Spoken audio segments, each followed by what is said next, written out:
Hello students, welcome करते हैं आज का सेशन में। मैं आपका अपना पांडे सर। शुरू करते हैं बेटा जी आज का सिलसिला। देखिए, हम लोग पिछले क्लास में हमने देखा कि कैसे डार्क रिएक्शन हो रहा है, C3 साइकिल कैसे चल रही है, यानी केल्विन साइकिल क्या है, C4 साइकिल क्या है, कैम पाथवे क्या है। और मैंने जाते जाते एक कंपैरेटिव वीडियो आपके लिए तैयार किया था, एक चार्ट प्रिपेयर कराया कि भाई C3 साइकिल में क्या क्या होता है। C3 साइकिल में फोटो रेस्पिरेशन होता है, C4 में नहीं होता है, कैम पाथवे में होता है। C3 साइकिल में कितने ATP, जल्दी बोलिए, अभी आपने देखा कितने ATP? यस, 18 ATP और 12 NADPH लगते हैं।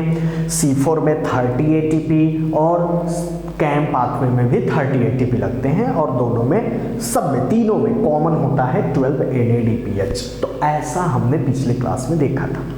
आज हम लोग बेटा जी बात करेंगे फैक्टर, वो कौन कौन से फैक्टर हैं जो इस पूरी प्रोसेस को, लाइट रिएक्शन को, डार्क रिएक्शन को इनहिबिट कर सकते हैं या स्लो डाउन कर सकते हैं या फास्ट कर सकते हैं। तो आज हम लोग पढ़ेंगे factor affecting on rate of photosynthesis, जो इस चैप्टर का लास्ट हेडिंग होगा। तो आज हम क्या पढ़ेंगे बेटा जी? Factors affecting on rate of photosynthesis. Factor affecting on rate of photosynthesis. वो कौन कौन से फैक्टर हैं जो रेट ऑफ फोटोसिंथेसिस को अफेक्ट कर रहे हैं, है ना। चलिए हेडिंग को रफ करते हैं। आपने हेडिंग लगा लिया होगा, factor affecting on rate of photosynthesis. अब सुनिए, पहला जो इसमें फैक्टर है बेटा जी वो है लाइट, क्योंकि हर चीज तो लाइट पर ही डिपेंडेंट है। पूरी फोटोसिंथेसिस लाइट पर डिपेंड है। चाहे लाइट रिएक्शन तो टोटली लाइट पर डिपेंडेंट है बेटा जी, डार्क रिएक्शन भी लाइट पर डिपेंडेंट है। बिकॉज अगर लाइट नहीं होगा तो ATP NADPH नहीं बन पाएगा। जब ATP और NADPH नहीं बन पाएगा तो डार्क रिएक्शन यानी केल्विन साइकिल नहीं चल पाएगा। क्यों? क्योंकि CO2 को फिक्स करने के लिए ATP भी चाहिए, NADPH भी चाहिए। क्लियर? तो लाइट सुनो, मैंने आपको पढ़ाया था कि लाइट जो होती है ओनली 1 to 2% ही यूज होता है। जो एब्जॉर्ब लाइट होते हैं उसके प्लांट 1 to 2% यूज करते हैं। उसमें भी जो 400 to 700 nm वेवलेंथ वाले लाइट हैं उसी को प्लांट एब्जॉर्ब करता है ना। क्योंकि प्लांट के अंदर जो फोटोसिंथेटिक पिगमेंट होते हैं उसकी एक क्षमता होती है कि इतना ही रेंज के लाइट को एब्जॉर्ब करना है। इसीलिए इस लाइट को बेटा जी हम लोग पार बोलते हैं या हम लोग पास बोलते हैं ना। फोटोसिंथेटिकली एक्टिव रीजन या फोटोसिंथेटिकली एक्टिव स्पेक्ट्रम। इतनी बातें समझ में आ गई? बोलिए हाँ या ना। तो लाइट आज हम देखेंगे कि भाई हाई लाइट इंटेंसिटी होगी तो क्या होगा, लो लाइट इंटेंसिटी होगी तो क्या होगा। तो आज हम देखेंगे बेटा जी कि लाइट कैसे रेट ऑफ फोटोसिंथेसिस को अफेक्ट कर रहा है। तो अभी तक हमने क्या जाना? 400 to 700 nm wavelength of light को प्लांट एब्जॉर्ब करता है, जिसको पार या पास करते हैं। फोटोसिंथेटिकली एक्टिव रीजन या फोटोसिंथेटिकली एक्टिव रेडिएशन। क्लियर बेटा जी? थोड़ा सा डिटेल करते हैं। देखो, लाइट के अंदर 3 चीजें होती हैं। पहली बात क्वालिटी ऑफ लाइट। भाई किस क्वालिटी का है? रेड है, ब्लू है, ग्रीन है, व्हाइट है ना। तो पहला क्या है? Quality. Quality quality of light. Quality of light. दूसरा है बेटा जी क्वांटिटी। Quantity of light. और तीसरा है ड्यूरेशन ऑफ लाइट। लाइट में 3 चीजें, quality of light, quantity of light, भाई लाइट की क्वालिटी कौन सी, लाइट है, रेड है, ब्लू है, क्वांटिटी मतलब लाइट इंटेंसिटी क्या है, और ड्यूरेशन ऑफ लाइट, आप लगातार लाइट दे रहे हो या लिफ्ट पर रुक रुक कर लाइट आ रही है। तो तीनों सीन में देखेंगे कि फोटोसिंथेसिस मेरा कैसे अफेक्ट हो रहा है। सबसे पहले बेटा जी देखेंगे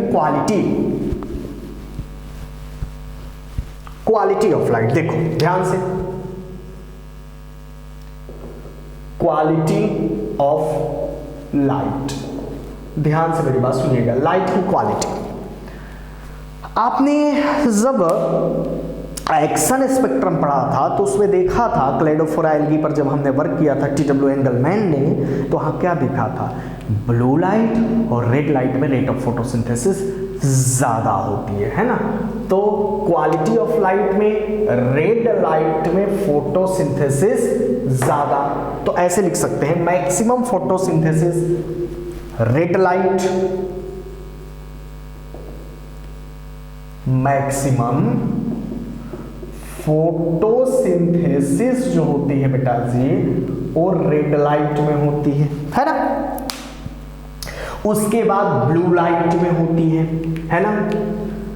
तो रेड और ब्लू में हम मैक्सिमम मान लेते हैं, मिनिमम किस में माने, जल्दी बोलो,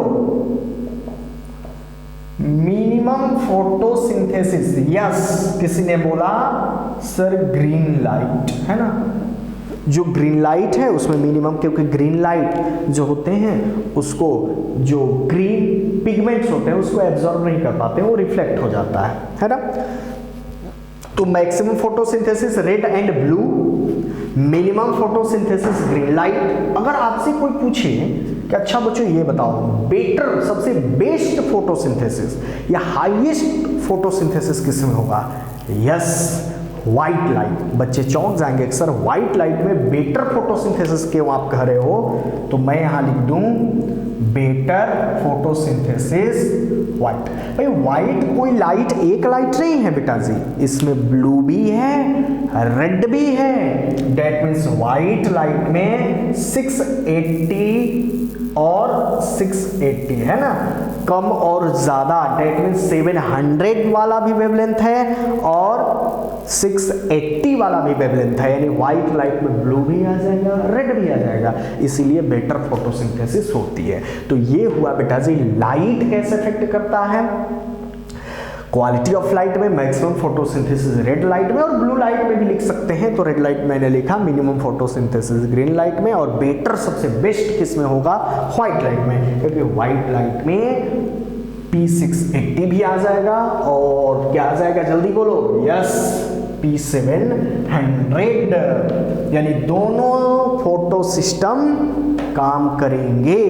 क्लियर बेटा जी, एकदम क्लियर। चलो लाइट के अंदर दूसरी जो चीज है वो है क्या, यस क्वांटिटी ऑफ लाइट। क्या है, quantity of light.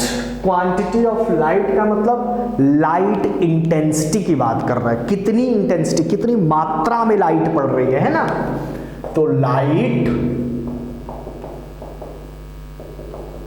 Intensity, quantity of light में बेटा जी लाइट इंटेंसिटी। अब मेरी बात ध्यान सुनना, एक ग्राफ से इसको समझाते हैं कि भाई क्वांटिटी, लाइट की मात्रा भी फोटोसिंथेसिस को कैसे इफेक्ट करती है। सुनो जरा, मान लो ये ग्राफ है बेटा जी, एक्स एक्सिस पर आपने लाइट इंटेंसिटी रखा, क्या रखा, चलो रख देते हैं लाइट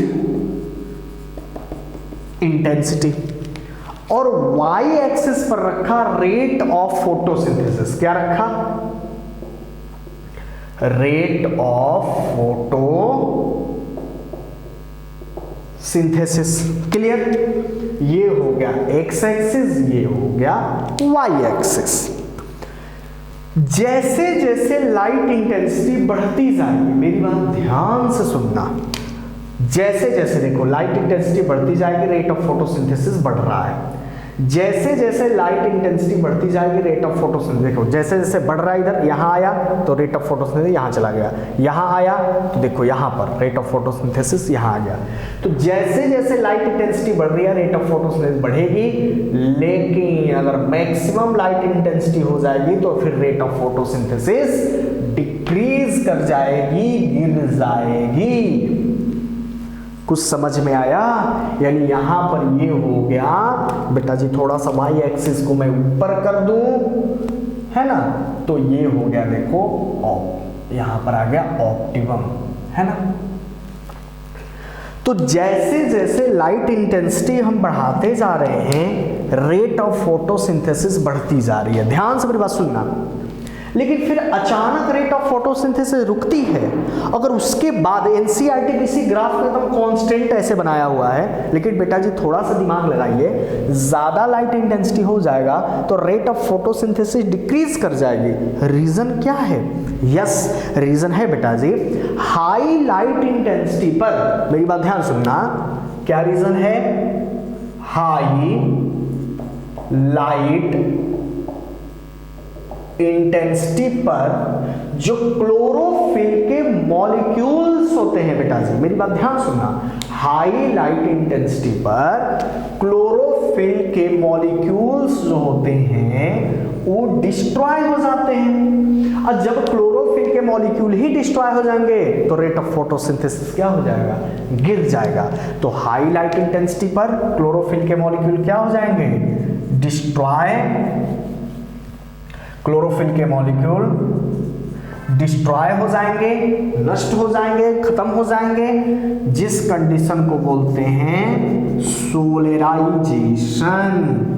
तो यहां से क्वेश्चन भी सॉल्व हो गया, what is means of solarization. तो क्या कहोगे? At high light intensity chlorophyll molecule get destroy and this process is also known as solarization, और रेट ऑफ फोटोसिंथेसिस डिक्रीज कर जाएगी। तो आपने क्या देखा कि सर लाइट भी फोटोसिंथेसिस प्रोसेस को अफेक्ट कर रहा है। हमने क्वालिटी देखा, लाइट की क्वालिटी, फिर क्वांटिटी यानी लाइट इंटेंसिटी बढ़ाते जाओगे बढ़ेगा, लेकिन एक पर जाकर रुक जाएगा, उससे ज्यादा बढ़ाओगे तो सोलराइजेशन हो जाएगा। क्लियर होगी बेटा जी इतनी बात? I hope this thing is absolutely clear. चलो आगे बढ़ते हैं। अब सुनिए, अब हम बात करेंगे लाइट में तीन चीजें मैंने बताया था, quality of light, quantity of light और ड्यूरेशन ऑफ लाइट। तो तीसरा देखते हैं भाई लाइट का ड्यूरेशन। जो एलडीपी प्लांट होते हैं, एसडीपी प्लांट होते हैं, जो नहीं जानते बस अभी के लिए सुन लो। एलडीपी मतलब लॉन्ग डे प्लांट, एसडीपी मतलब शॉर्ट डे प्लांट, है ना। हम लोग पढ़ेंगे प्लांट फिजियोलॉजी में। तो अब हम देखेंगे ड्यूरेशन ऑफ लाइट। भाई लाइट का क्या ड्यूरेशन होता है ना। अब सुनो, मान लो ये कोई लीफ है, ध्यान से समझना, मान लो कोई बेटा जी ये लीफ है। अब इस लीफ पर लगातार लाइट पड़ रहा है, लगातार लाइट पड़ रहा है, मतलब क्या? Continuous light, continuous light. तो कंटिन्यूअस लाइट जब अगर पड़ रहा है, लाइट कंटिन्यूअसली पड़ रहा है, तो यहां पर बेटा जी बारबर्ग फिनोमिना हो जाएगा। बारबर्ग फिनोमिना क्या होता है? फोटो रेस्पिरेशन हो जाएगा। बात समझ में आ रही है? अब बारबर्ग फिनोमिना मतलब रेट ऑफ, यहां पर क्या हो जाएगा? Photo synthesis decreases. तो कंटिन्यूअस लाइट पर बारबर्ग फिनोमिना होगा, यानी लगातार लाइट रिएक्शन होगी, ऑक्सीजन का कॉन्सेंट्रेशन बढ़ेगा, जिसके वजह से रेट ऑफ फोटोसिंथेसिस यानी ग्लूकोज का प्रोडक्शन रुक जाएगा, कम हो जाएगा। एक तरफ मैंने लीफ पर क्या दिया? इंटरमिटेंट लाइट दिया। क्या दिया बेटा जी? इंटरमिटेंट लाइट, मतलब लाइट दिया लेकिन लाइट टुकड़ों में दिया। जैसे फॉर एग्जांपल मान लो इस एरिया पर लाइट दिया, फिर मैंने अंधेरा कर दिया, डार्क कर दिया, है ना। फिर लाइट दिया, फिर मैंने डार्क कर दिया, फिर लाइट दिया, फिर मैंने डार्क कर दिया। कहने का मतलब कि लाइट हम दे रहे हैं बेटा जी, बट लाइट टुकड़ों में दे रहे हैं, light dark, light dark, light dark, light dark, मतलब लाइट टुकड़ों में दे रहे हैं। तो ऐसे केस में क्या होगा, रेट ऑफ फोटोसिंथेसिस बेटर होगा, ज्यादा होगा, क्योंकि लाइट रिएक्शन के प्रोडक्ट जो होंगे इजीली कंज्यूम कर लिए जाएंगे डार्क रिएक्शन में, और बार-बार फिनोमिना जैसी हार्मफुल प्रोसेस नहीं होगी। तो इंटरमिटेंट लाइट में क्या हो जाएगा, rate of photosynthesis what increases. मैंने क्या होता है फोटो रेस्पिरेशन, क्या होता है बार बार फिनोमिना पीछे लेक्चर में बता चुके हैं, इसलिए मैं यहाँ पर रिपीट कर रहा हूँ बेटा जी कि कंटिन्यूअस लाइट में रेट ऑफ फोटोसिंथेसिस डिक्रीज होता है, इंटरमिटेंट लाइट में रेट ऑफ फोटोसिंथेसिस इंक्रीज होता है। तो हमने लाइट को देखा कि लाइट में तीन चीजें कैसे रेट ऑफ फोटोसिंथेसिस को इफेक्ट कर रही है, क्वालिटी, क्वांटिटी और ड्यूरेशन। कंटिन्यूअस लाइट में रेट ऑफ फोटोसिंथेसिस, ऐसा नहीं कि लाइट लगातार पड़ रही है रेट ऑफ फोटो, नहीं बेटा जी, उसके लिए डार्क पीरियड भी होना जरूरी है। क्लियर, चलो आगे बढ़ते हैं। दूसरा जो फैक्टर है मेरा वो है टेम्परेचर। दूसरा जो फैक्टर है वो है टेम्परेचर। अब हम देखेंगे कि टेम्परेचर रेट ऑफ फोटोसिंथेसिस को कैसे अफेक्ट कर रहा है। टेम्परेचर है ना, अब फोटोसिंथेसिस करने के लिए बेटा जी एक ऑप्टिमम टेम्परेचर होना चाहिए, जो ऐसा माना जाता है 20 to 35 डिग्री सेल्सियस के आसपास, है ना। ये C3 प्लांट के लिए, C4 में थोड़ा सा बढ़ जाता है। अब ध्यान से मेरी बातें सुनिएगा, फिर अगेन मैं एक ग्राफ बना रहा हूं। ये है बेटा जी y एक्सिस, ये है x एक्सिस, है ना। यहां पर मैंने लिख दिया टेम्परेचर, x पर क्या ले लिया टेम्परेचर, y पर ले लिया रेट ऑफ फोटो सिंथेसिस। एकदम इजी है, बहुत आसान है, समझ जाओगे, कुछ नहीं है, बस फैक्टर में एकदम बिल्कुल कहानी की जैसा है, सुनते रहिए, है ना। अब देखो जैसे जैसे टेम्परेचर बढ़ेगा रेट ऑफ फोटोसिंथेसिस बढ़ेगा, देखो बढ़ रहा है ना बेटा जी, जैसे जैसे टेम्परेचर बढ़ेगा रेट ऑफ फोटोसिंथेसिस बढ़ेगा, लेकिन फिर अचानक जाकर गिर जाएगा। ऐसा क्यों, देखो जैसे जैसे टेम्परेचर बढ़ रहा है, अगर टेम्परेचर बढ़कर यहाँ से यहाँ आया तो देखो रेट ऑफ फोटोसिंथेसिस यहाँ चला गया, फिर जैसे ही यहाँ तक बढ़ गया तो देखो रेट ऑफ फोटोसिंथेसिस। तो जैसे जैसे टेम्परेचर बढ़ रहा है वैसे वैसे रेट ऑफ फोटोसिंथेसिस भी बढ़ रहा है। क्लियर बेटा जी। बट हाई टेम्परेचर पर कोई तो एक ऑप्टिमम होना चाहिए ना कि भाई इतना टेम्परेचर पर ही करेगा, इससे ऊपर होगा तो रेट ऑफ फोटोसिंथेसिस डिक्रीज कर जाएगा। क्यों, क्योंकि बेटा जी हाई टेम्परेचर पर, एट हाई टेम्परेचर जो एंजाइम्स होते हैं, जो रुबिस्को एंजाइम्स हैं, है ना बेटा जी, जो CO2 को दोस्ती करा रहे हैं RUBP के साथ, तो हाई टेम्परेचर पर रुबिस्को एंजाइम डीनेचर्ड हो जाएंगे, है ना, डीनेचर्ड, है ना। तो एट हाई टेम्परेचर एंजाइम्स, मैं पूरा प्रॉपर लिख दूं, है ना, प्रॉपर में लिख दूं, at high temperature enzymes not functional या एंजाइम्स डीनेचर्ड। हाई टेम्परेचर पर एंजाइम डीनेचर्ड हो जाएंगे।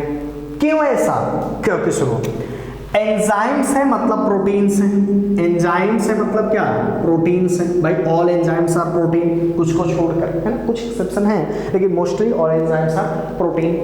अब प्रोटीन में भी ये एंजाइम प्रोटीन का टर्शियरी स्ट्रक्चर होते हैं। कौन से होते हैं बेटा जी, टर्शियरी स्ट्रक्चर। और जो बच्चे बायोमोलिक्यूल्स पढ़े उनको पता होगा कि प्रोटीन का टर्शियरी स्ट्रक्चर कई बॉन्ड से स्टेबल होता है, डाइसल्फाइड बॉन्ड होता है, इलेक्ट्रो, है ना, स्टैटिक बॉन्ड होता है, उसके अंदर हाइड्रोजन बॉन्ड होता है, कई सारे बॉन्ड होते हैं। तो जैसे ही जब टेम्परेचर ज्यादा दोगे तो जो एंजाइम होंगे उनके बॉन्ड जो होंगे जिससे वो स्टेबल है उनका स्ट्रक्चर, वो बॉन्ड टूट जाएगा और प्रोटीन डीनेचर्ड हो जाएगा, यानी प्रोटीन बिखर जाएगा, उसके एमिनो एसिड खुल जाएंगे, तो फिर फंक्शन नहीं कर पाएगा बेटा जी, है ना।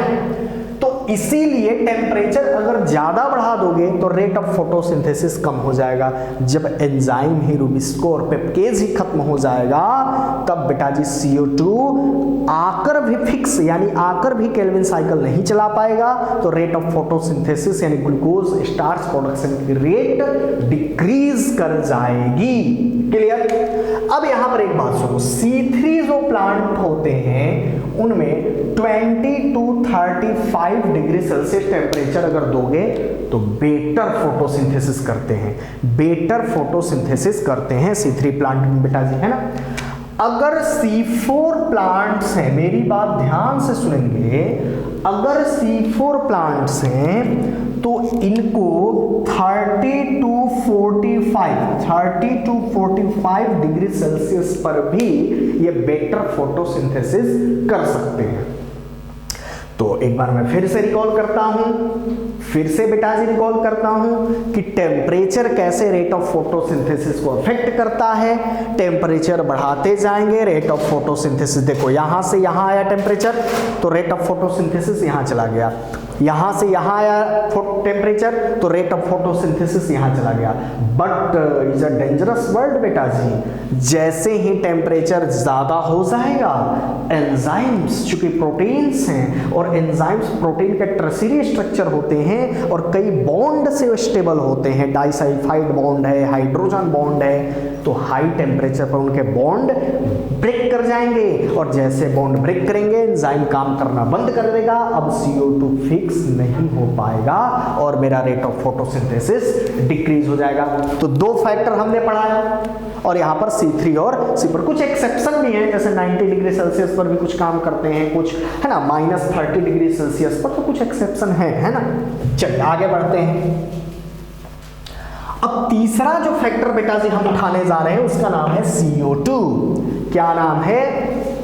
CO2। जो तीसरा फैक्टर है CO2 कॉन्सेंट्रेशन, क्योंकि भाई CO2 is the raw material of photosynthesis, है ना।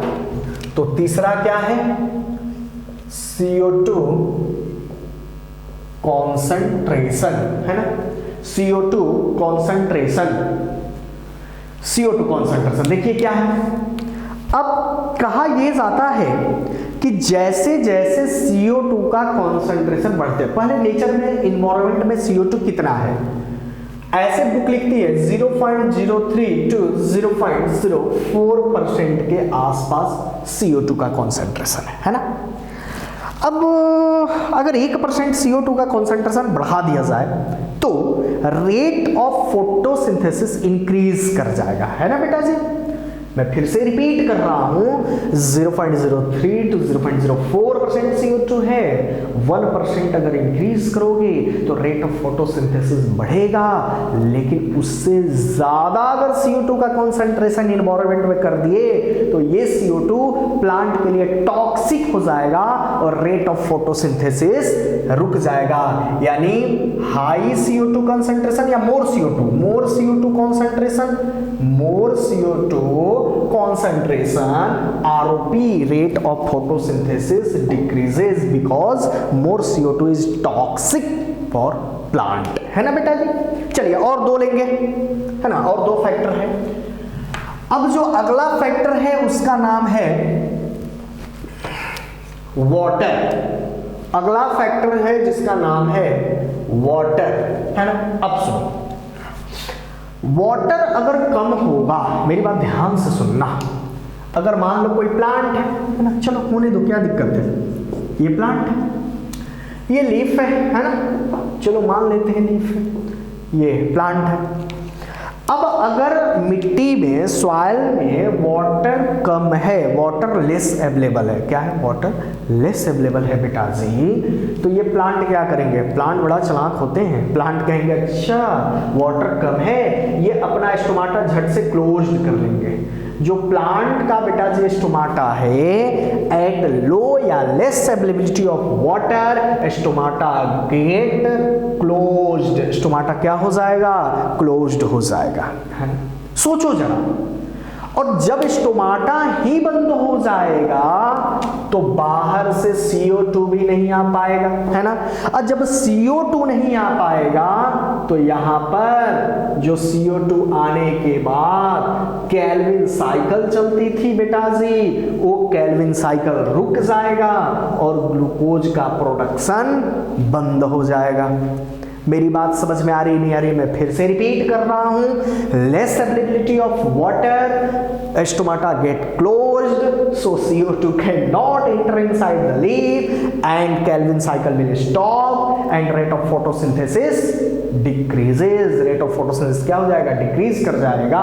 इतनी बातें समझ में आ गई। ऑक्सीजन कॉन्सेंट्रेशन भी है। अब सुनो, ऑक्सीजन का कॉन्सेंट्रेशन मान लो ज्यादा हो गया, मान लो ऑक्सीजन का कॉन्सेंट्रेशन ज्यादा, तो एक दिमाग लगाओ, एक मैंने आपको बात बताई थी चैप्टर में कि बेटा जी जो रुबिस्को एंजाइम होता है, मेरी बात ध्यान सुनना, जो रुबिस्को एंजाइम होता है उस रुबिस्को एंजाइम की एफिनिटी CO2 से भी है और O2 से भी है। तो यदि O2 का कॉन्सेंट्रेशन ज्यादा हो जाएगा एज कंपेयर टू CO2 तो ये रुबिस्को एंजाइम RUBP के साथ बेटा जी O2 को जोड़ देगी, और जब RUBP के साथ O2 जुड़ जाएगा तो केल्विन साइकिल नहीं चल पाएगा, और जब केल्विन साइकिल नहीं चलेगा तो ग्लूकोज नहीं बन पाएगा। तो यहां पर कुछ मैंने फैक्टर आपको पढ़ाया बेटा जी कि कौन कौन से वो फैक्टर होते हैं जो रेट ऑफ फोटोसिंथेसिस को अफेक्ट करते हैं। एक बार जरा रिकॉल करते हैं, चलिए चलिए मेरे साथ बोलिए, यस यस यस। पहला लाइट में तीन चीजें मैंने पढ़ाई, quality of light, quantity of light, duration of light, है ना। Quality of light, red light, blue light में maximum photosynthesis, minimum photosynthesis green light में। फिर मैंने आपको पढ़ाया लाइट इंटेंसिटी यानी क्वांटिटी, लाइट की मात्रा। जैसे जैसे लाइट इंटेंसिटी बढ़ता जाएगा रेट ऑफ फोटोसिंथेसिस बढ़ेगा, लेकिन अगर ज्यादा लाइट इंटेंसिटी हो जाएगा तो एट हाई लाइट इंटेंसिटी पर जो क्लोरोफिल के मॉलिक्यूल होते हैं वो डिस्ट्रॉय हो जाते हैं, जिसको बेटा जी सोलराइजेशन कहते हैं, और रेट ऑफ फोटोसिंथेसिस डिक्रीज कर जाएगा। फिर हमने टेम्परेचर बढ़ाया, है ना। जैसे जैसे टेम्परेचर बढ़ेगा रेट ऑफ फोटोसिंथेसिस बढ़ेगा, लेकिन हाई टेम्परेचर पर जो एंजाइम्स होते हैं, रुबिस्को एंजाइम्स, पेप्केज एंजाइम्स, वो डीनेचर्ड हो जाएंगे, क्योंकि हाई टेम्परेचर पर एंजाइम का टर्शियरी स्ट्रक्चर ब्रेक कर जाएगा, और चूंकि एंजाइम्स प्रोटीन होते हैं और काम करना बंद कर देंगे। फिर मैंने वाटर पढ़ाया कि कम वाटर रहेगा तो स्टोमाटा बंद कर लेंगे प्लांट, स्टोमाटा बंद करेंगे तो CO2 अंदर नहीं जा पाएगा, CO2 अंदर नहीं जा पाएगा तो केल्विन साइकिल नहीं चलेगी और ग्लूकोज नहीं बन पाएगा। फिर मैंने ऑक्सीजन पढ़ाया, अगर ऑक्सीजन ज्यादा है बेटा जी तो फोटो रेस्पिरेशन होने का डर है, मतलब RUBP के साथ ऑक्सीजन जुड़ेगा और केल्विन साइकिल ऑपरेट नहीं होगी। तो चलिए आज मैंने आपको ये सारी डिटेल कौन कौन से फैक्टर अफेक्ट करते हैं बेटा जी, मैं आशा करता हूं आपको ये बिल्कुल चैप्टर एकदम क्रिस्टल क्लियर हुआ होगा। फिर भी अगर कोई आपको डाउट हो, कुछ भी हो, तो हमें कमेंट सेक्शन में, कमेंट बॉक्स में आप अपना मैसेज करेंगे, डेफिनेटली आपके मैसेज का आंसर किया जाएगा। और उसके बाद नेक्स्ट क्लास से मैं एक न्यू चैप्टर को उठाऊंगा। चलिए आज के लिए बहुत बहुत धन्यवाद। Thank you all of you.